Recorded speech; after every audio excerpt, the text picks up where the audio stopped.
Mas assim, em algum momento tu percebeu, putz, eu tô ficando fria, melhor eu repensar algumas coisas? Já. Quando você tem... e para você ver, né, os lugares, né? Eu fui depois trabalhar no 2º Distrito Policial, que é o centro de São Paulo, né? Ali, segundo Bom Retiro. E você acha que lá, né, você vai fazer o quê? Você vai atender ali o comércio, né? Porque tem muito furto, muito roubo, muito estelionato, mas muita receptação de produtos oriundos de crime.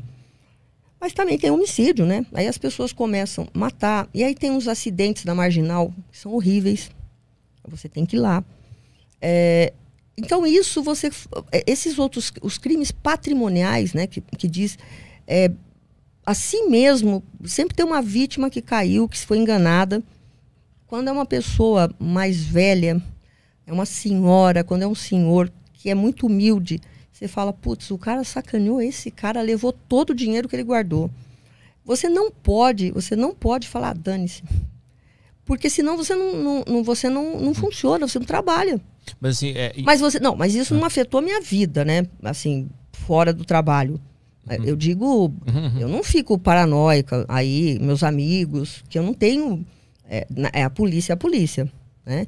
Eu tenho meus amigos fora que fazem outra coisa. Eu não tenho nenhum amigo policial, delegado, assim. Eu digo amigo do final de semana, vamos sair para jantar. Eu não tenho, né? Eu tenho amigos, mas não é a rotina. Lógico que às vezes você fala, ai gente, não é tudo isso também, calma. Porque em comparação com o que tu já viu... porque eu vi, calma, também não é tudo isso. Então você cria, assim, um negócio que para aquele leigo é um absurdo. E pra gente não. Mas eu ainda hoje, eu não consegui deixar de emocionar, não de me envolver. Eu não vou lá e viro parte. Não é que é uma honra, isso aqui é um ponto de honra. É como se fosse comigo. Isso não.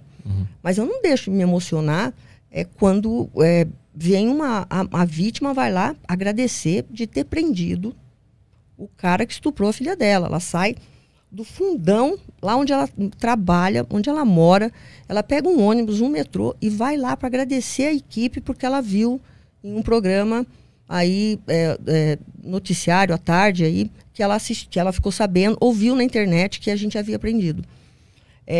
E você receber isso te deixa emocionado. Você falar com a mãe de uma menina vítima de estupro pelo próprio pai, mexeu sim. Te falei, não estou acreditando que o pai fez isso.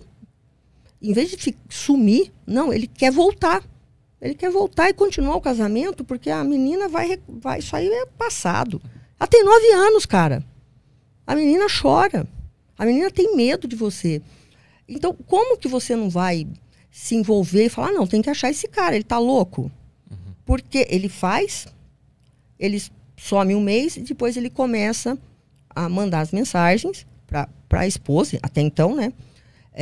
Que vamos recomeçar em outro lugar, ela esquece. Ele estuprou a filha durante 1 ano e meio. 1 ano e meio. Ela tinha 9, com 10 anos e quase 11, ela criou coragem e falou para uma amiguinha na escola, hoje não vai ter aula a tal hora. Ela falou, não, hoje não. Porque era de terça e quinta, eram os dias que a mãe chegava mais tarde. Ele ia para casa e fazia isso. E aí, ele foi... Quando nós pegamos, e é uma história louca essa, mas quando a gente pegou e virou, fica engraçado entre a gente, né? Que foi a forma que a gente o encontrou. Mas eu perguntei para ele. Eu falei, olha, eu juro para você, se você me falar que não foi você, eu vou acreditar, porque eu sei que você é pai dela. Ele falou, não, foi eu. Eu falei, olha, eu te solto agora. Óbvio que não ia acontecer isso. Eu falei, mas me fala que não foi você. Pô, você é o pai dela. E ele disse, não, aconteceu, mas não desse jeito. E aí eu falei, como que aconteceu?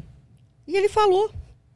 Eu falei, não, pode falar, cara, na boa. Aí tava um outro colega meu e ainda fez. Falei, aqui de homem para homem aqui. E eu simulei que eu estava saindo, né? E ele falou, pô, eu fui levar, ela estava tomando banho, ela já estava ficando com um corpinho de mulher. Não tinha corpinho de mulher nenhum. Nossa. Eu acho que ela se insinuou. Não se insinuou. Entendeu? Não é possível isso. Então, e assim, não pode fazer nada. Petri, não tem o que fazer. Ele está preso, ele vai cumprir a pena. Eu acho que você perder a sua liberdade, né? E ficar num lugar que é uma penitenciária, eu acho que isso é muito bom para pensar, né? Mas como é que vocês chegaram nesse cara? Tu disse que a história é interessante. A história, porque é o seguinte. Vou resumir aqui, mas ele estuprava a filha reiteradamente, semanalmente. Ameaçou que se contasse, matava o irmão e matava a mãe. E ele chegou a estuprá-la mesmo. Não era só simulação, nada. Houve mesmo a penetração. Ela conta para uma amiga, a mãe fica enlouquecida, tenta falar com ele, pede para ele ir para casa.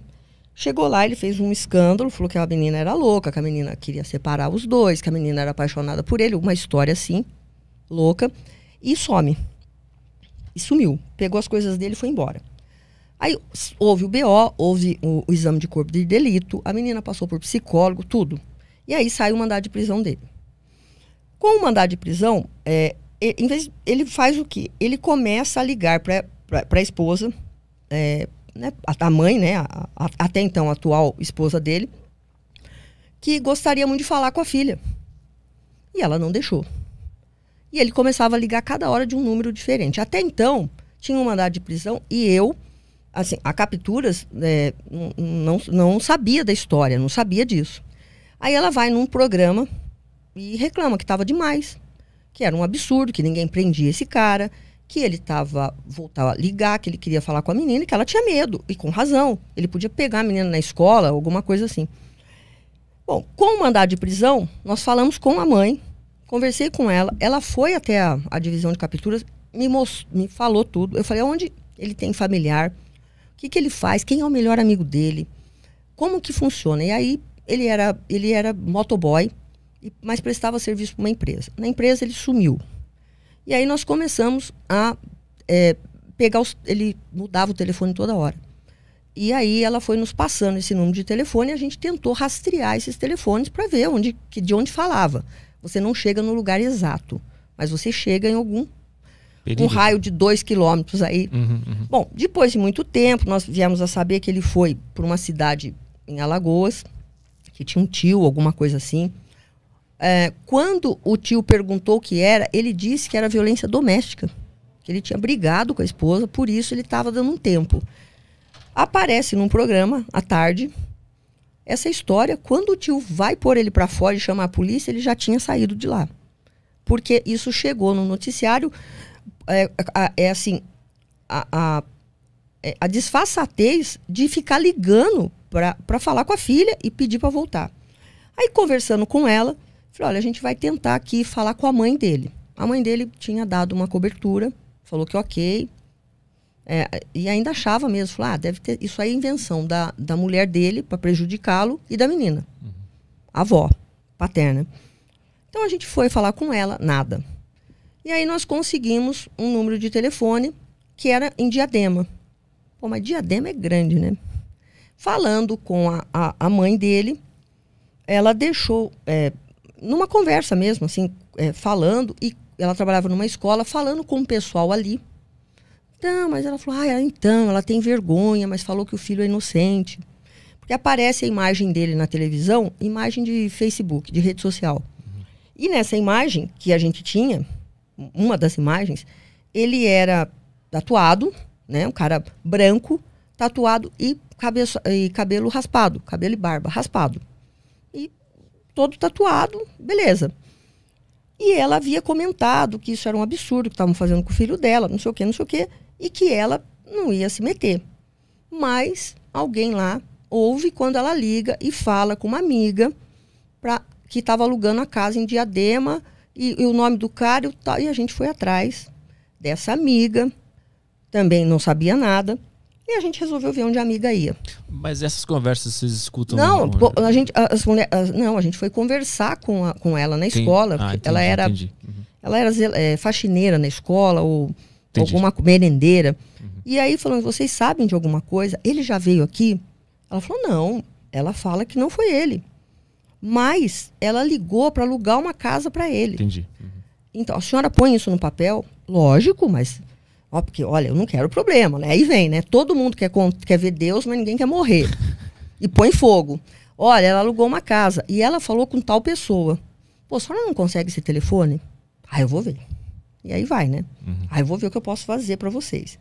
E aí acabou nos conseguindo esse número de telefone que ela alugou uma casa, um quarto pro filho. E era em Diadema.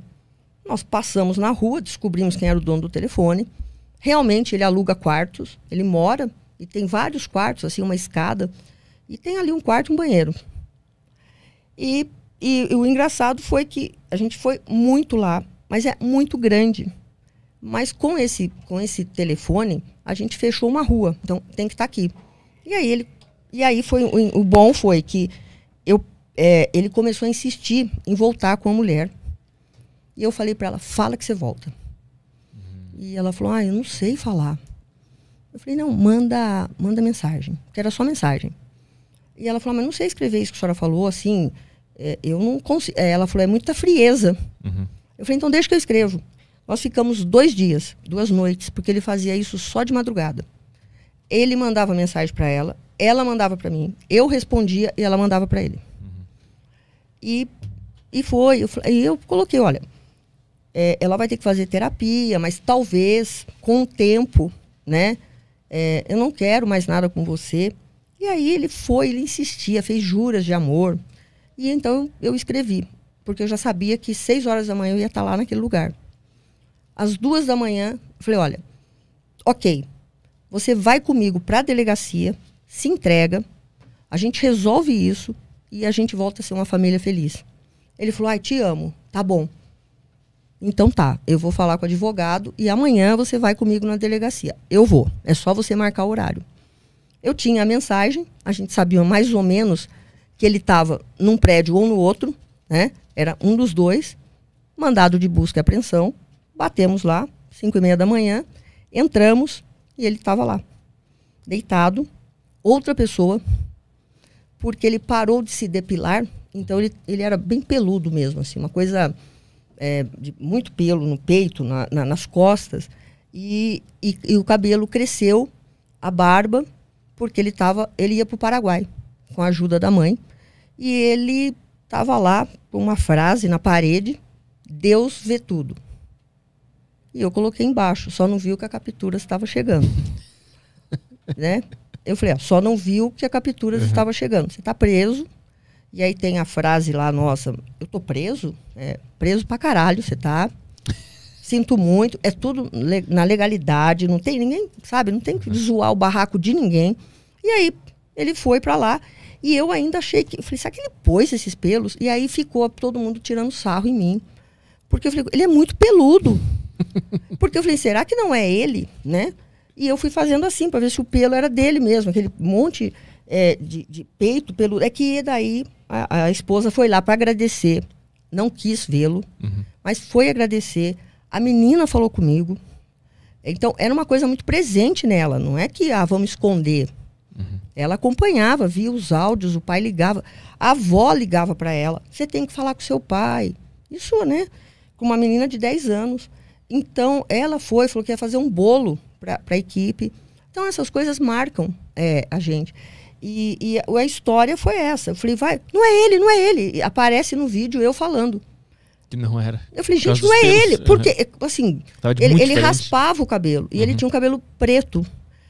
Os olhos um pouco mais claros, assim. Mas ele era uma pele muito branca. E ainda mais que estava trancado, estava pálido. E eu falei, gente, não é ele. Quando, lógico, ele virou, a gente viu que era, né? Algema, tira o cara de lá. E então tem essas histórias de chegar no local entram sempre os 3, porque quando você me perguntou, tem uma equipe lá, a divisão de capturas, ela tem 4 delegacias. A divisão tem 4 delegacias. A primeira de capturas, a segunda, cumpre mandados de prisão, busca e apreensão. Eu tenho uma delegacia lá só de busca e apreensão de adolescente infrator. Eles não cumprem mandado de prisão. Busca e apreensão. O adolescente que tem que ir para a Fundação Casa. Então, essa é uma equipe. E eu tenho uma outra delegacia que faz investigações interestaduais. Então, a gente recebe muito boletim de ocorrência, e o que a gente chama de carta precatória, inquérito policial em outro estado, em que alguém mora aqui. Ou a vítima, você tem que ouvir, o autor, a gente tem que achar o cara. Mandado de prisão de outro estado vem muito. Porque, de alguma forma, a investigação deles apontou que ele está em São Paulo.